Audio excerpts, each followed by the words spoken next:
Assalamu alaikum wa rahmatullah wa barakatuh. Installe-toi confortablement, je m'apprête à te raconter une histoire qui restera à jamais gravée dans ta mémoire. Cette histoire, tu la connais peut-être. C'est l'histoire du prophète Idris alayhi salam. Mais aujourd'hui, je vais te révéler un secret qui marquera à l'encre indélébile cette histoire dans ton cœur. Es-tu prêt?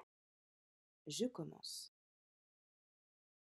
Avant qu'il ne quitte ce monde, notre Père, Adam alayhi salam, avait pris soin de faire promettre à l'un de ses fils de tout mettre en œuvre pour garder les habitants de la terre dans l'adoration d'Allah l'unique.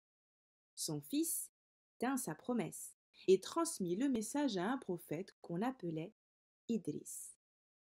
Comme tous les prophètes, Idris alayhi salam était un fervent adorateur d'Allah subhanahu wa ta'ala. Mais il avait une particularité qui lui a valu un destin incroyable. En effet, il avait pour habitude de déployer tous ses efforts pour enseigner à tout ce qui peuplait la terre comment faire le bien et comment éviter le mal. Pour lui faciliter la transmission de la bonne parole, Allah subhanahu wa ta'ala lui apprit les 72 langues parlées à son époque. Ses nuits et ses jours étaient consacrés à cette belle œuvre, si bien que pour le récompenser, Allah al-Karim, le très généreux, lui fit un cadeau magnifique. Ô Idris, lui dit Allah, chaque jour, tu as dans ta balance l'équivalent de l'ensemble des bonnes actions de tous les habitants de la terre. Tu imagines, à chaque fois qu'une personne priait, jeûnait, souriait, nourrissait un pauvre, à chaque fois qu'une personne évoquait Allah ou obéissait à ses parents, Allah al-Karim récompensait cette personne et accordait la même récompense à Idris. Quel beau cadeau! Idris était un homme vertueux et très habile de ses mains. Lorsqu'il ne prêchait pas, il cousait.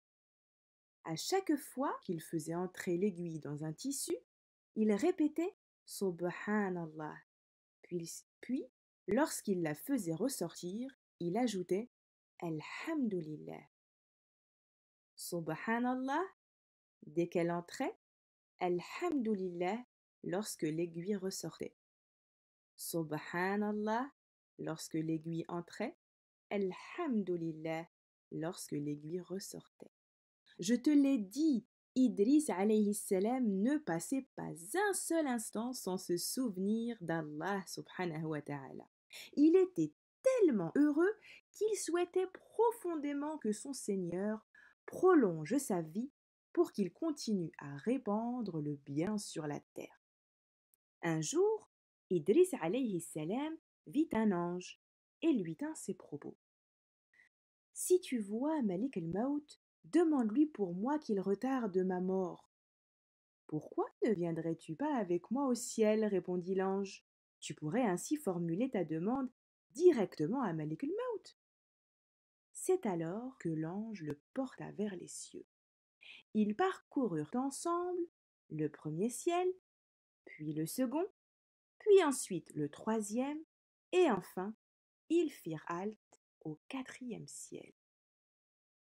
Et c'est donc au quatrième ciel, loin, très loin de la terre, qu'ils y trouvèrent Malik el-Maut.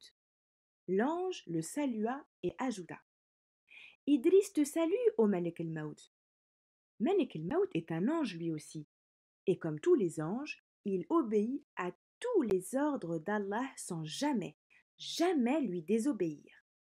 Sur ordre d'Allah, c'est lui qui retire soigneusement les âmes des êtres humains et les plonge ainsi dans le plus long des sommeils qu'on appelle la mort. S'adressant à l'ange, Malik el-Maut répondit Wa alayhi salam, que veut Idris? L'ange lui dit Idris souhaite que tu prolonges sa vie. Et pourquoi veut-il que je lui prolonge sa vie?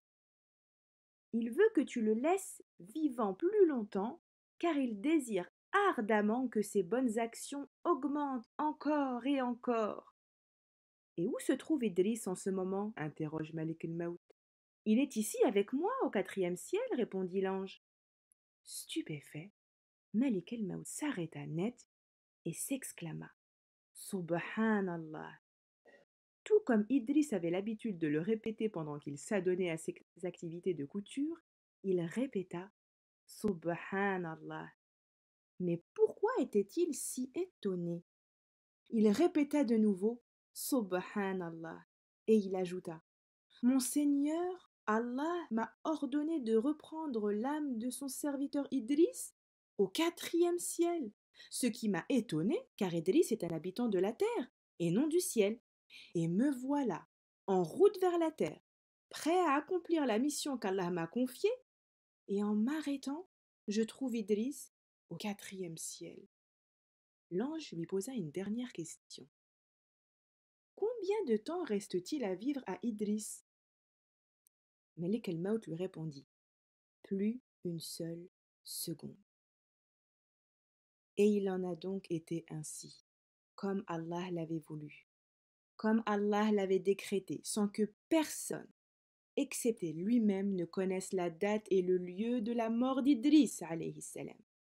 Malik el-Maut reprit l'âme d'Idriss à ce moment précis et au quatrième ciel, comme Allah l'avait voulu. D'ailleurs, plus tard, lorsque le prophète Mohammed sallallahu alayhi wa sallam fit son ascension dans les cieux, son ascension miraculeuse, il trouva au quatrième ciel, devinez qui? Idriss alayhi salam. Mais ça, c'est une autre histoire.